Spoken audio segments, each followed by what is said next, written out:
नमस्कार दोस्तों, आपके लिए लेके आ गए हैं एनसीईआरटी कक्षा 6 की जो गणित का है वो दूसरा अध्याय हम आपके लिए लेके आ गए हैं। ये हमने प्रॉपर्टी जानी थी पिछले कक्षा में पूर्ण संख्या पिछले लेक्चर में पूर्ण संख्याओं के जो गुण होते हैं, ये गुण को ही अंग्रेजी में प्रॉपर्टी कहा जाता है। पूर्ण संख्याओं की क्या प्रॉपर्टी होती है दोस्तों? पूर्ण संख्याएं जो होती हैं, यदि दो पूर्ण संख्याओं को जोड़ा जाए तो उनका जो योगफल आएगा वो भी पूर्ण संख्या आएगा। यदि दो संख्याओं का गुणा किया जाए तो उनका गुणनफल भी पूर्ण संख्याएं आएगा। और दो संख्याएं जो हैं वो गुणन और योग में तीन प्रॉपर्टी और फॉलो करती हैं, जिसका नाम है क्रम विनिमय, साहचर्य एवं वितरण। अंग्रेजी में इसको कहते हैं commutative, associative and distributive property. ये तीनों गुण हमने देखे हैं। आज हम करेंगे दोस्तों ये उदाहरण पांचवा। क्या कहता है यह उदाहरण? एक स्कूल की कैंटीन प्रतिदिन लंच के लिए 20 रुपए और दूध के लिए 4 रुपए लेती है। इन मदों में आप 5 दिन के कुल कितना व्यय करते हैं? ठीक है दोस्तों, 5 दिन में कितना खर्चा लगता है? कैंटीन में लंच का है 20 रुपए और दूध का है 4 रुपए। यह है लंच का, यह है दूध का। ठीक है दोस्तों, दोनों को हमने जोड़ लिया है और 5 दिन का इसको 105 से गुणा कर दिया है। अगर 10 दिन होता, 15 दिन होता, 15 से गुणा करते। एक दिन होता तो एक दिन का मतलब यही का यही। तो आप जानते ही हैं दोस्तों, यहाँ पे हम एक प्रॉपर्टी यूज करेंगे, वितरण। वितरण की प्रॉपर्टी यूज कर देते हैं जिसको कहते हैं डिस्ट्रीब्यूटिव। डिस्ट्रीब्यूटिव प्रॉपर्टी या वितरण का गुण। तो उस हिसाब से क्या हो जाएगा? ये हो जाएगा 5 × 20 प्लस 5 × 4। ठीक है दोस्तों, 20×5 = 100, 5 × 4 यानी 5 × 20। ये आ जाएगा आपका 120। ये आ जाएगा आपका उत्तर दोस्तों। ठीक है दोस्तों, ये देखिए आ गया है आपका उत्तर।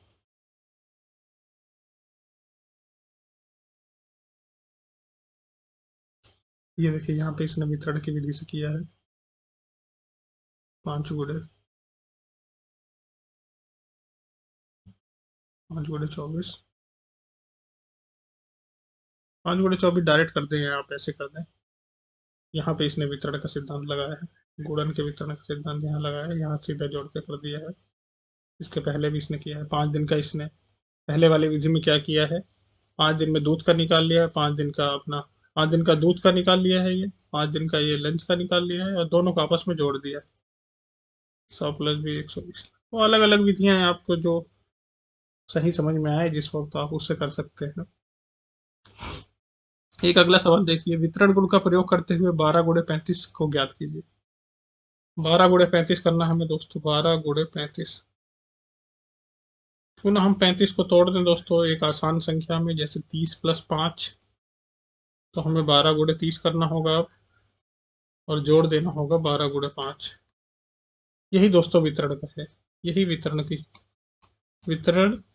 का गुण यही है जिसको डिस्ट्रीब्यूटिव भी कहते हैं। डिस्ट्रीब्यूटिव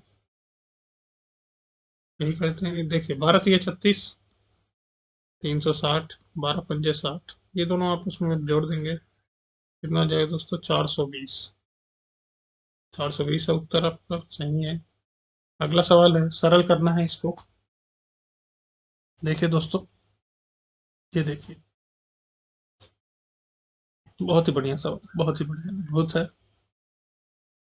एनसीईआरटी किताबें काफी अच्छी लिखी होती हैं।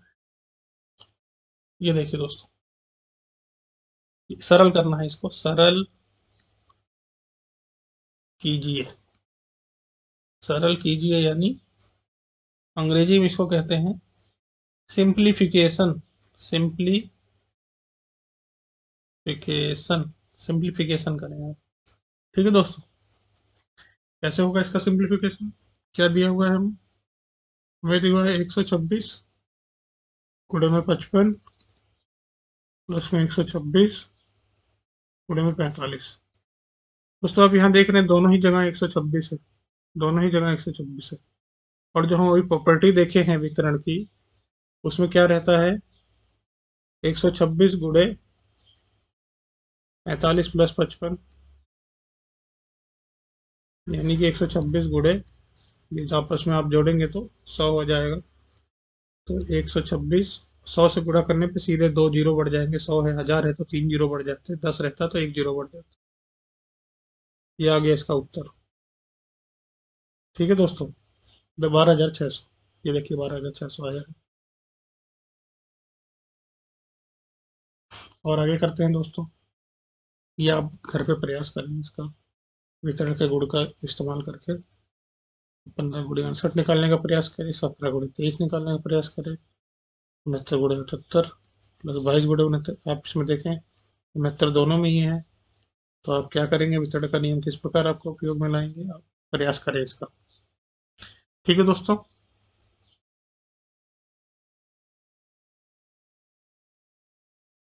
एक चीज और है दोस्तों, ये आप जानते ही हैं मगर उसका एक नाम दिया गया है।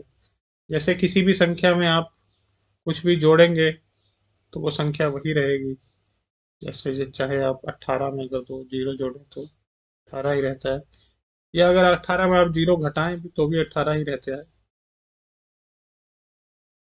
ठीक है दोस्तों,